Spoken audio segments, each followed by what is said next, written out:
What's up, pirates? It's your boy GM. How's it going? One Piece chapter 1099. Let's get into this because there is so much to unpack. Before I continue this review, let me just remind you guys that I am writing my own webcomic projects in manga style, and I invite you all to visit my Patreon page to check out what kind of stuff that I'm working on. And with your support, of course, I can make those projects happen at a faster rate. So check it out, share the link with your friends, or have a quick peek at it.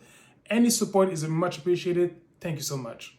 King Bakery is doing the exact same Inferno massacre that happened on Goa Kingdom to cleanse the filth so that his kingdom can be prospered again. But Kuma had enough of this bullshit, so he goes to attack him directly, and this event was known as the Solo Revolution of Sorbet Kingdom. Afterwards, Kuma, beloved by the people, is crowned king, but he acts as a figurehead because who's in charge really is King Bulldog, who was the king of Sorbet Kingdom 2 generations ago, and his mother is helping as well, Queen Dewagger, who must be very, very old as fuck.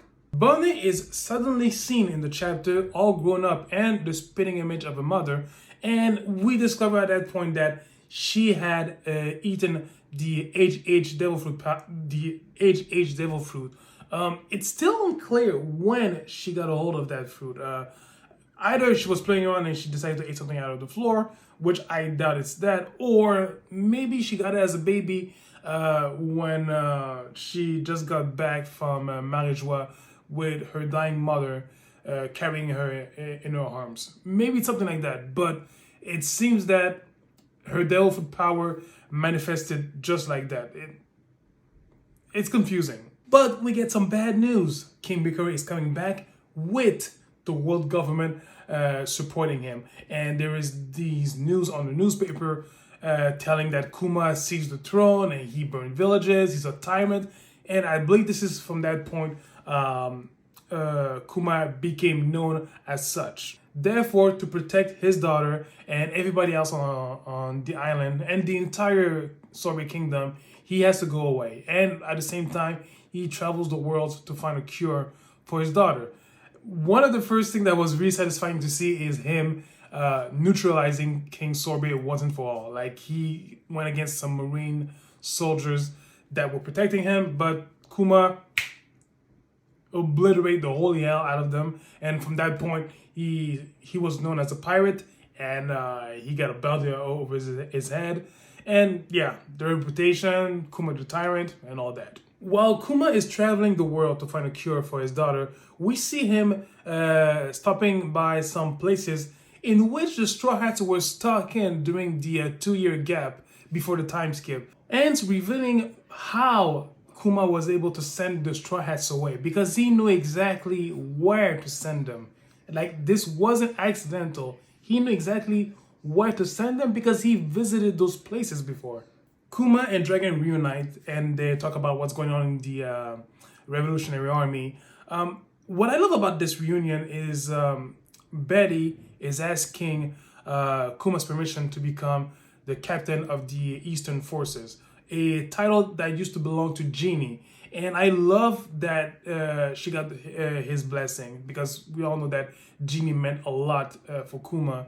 So I think it was a little quick dialogue, but I love that this happened. Dragon talks about Vegapunk and he tells him that, hey, maybe this guy could help. So look, I bid you good luck with that. And Kuma finally meets with Vegapunk. Of course, Vegapunk has a way to cure her, a way that is not available to the public yet. And he tells him that, and I quote, he'll be able to treat her by generating new stem cells and transplanting them. So, and he tells her that that operation will be as costly as creating a cyborg. And we all know that it's quite costly. Like, it's really expensive, but it's the world government. They got money for centuries and more. When Vegapunk discovers that Kuma is a buccaneer, he wants to have his permission to use his blood samples to create an army of clone soldiers that are gonna be able to protect the people against pirates. And in exchange, he offers to pay for Bonnie's operation. And of course, Kuma agrees. And when in that conversation, I love that how Vegapunk really wanted to use that idea to protect the people. Like this idea had no malice in it. But the world government, especially with the five elders, they're assholes. They want to use that for something else, and we all know what happened. So yeah, it's really sad that this genuine and pure-hearted idea got twisted to something that disgusting that we've seen throughout the lore and history of One Piece. I love the end of the chapter on how the idea for the name of those soldiers came to be. We got Kuma saying, "A saint? No, I'm nothing like that. Just a weak-willed pacifist." And you got Vegapunk answering, "I like that. I think I'll use it for the name of my future soldiers."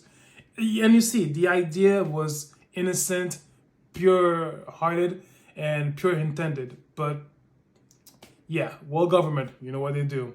So I think it was a great chapter. A lot of information that we were able to unpack. So tell me your thoughts about the chapter. Did you love it? Did you hate it? I don't know. I don't read minds. Let's talk about it in the comment section. And I'll catch you guys next week for chapter 1100. Wow!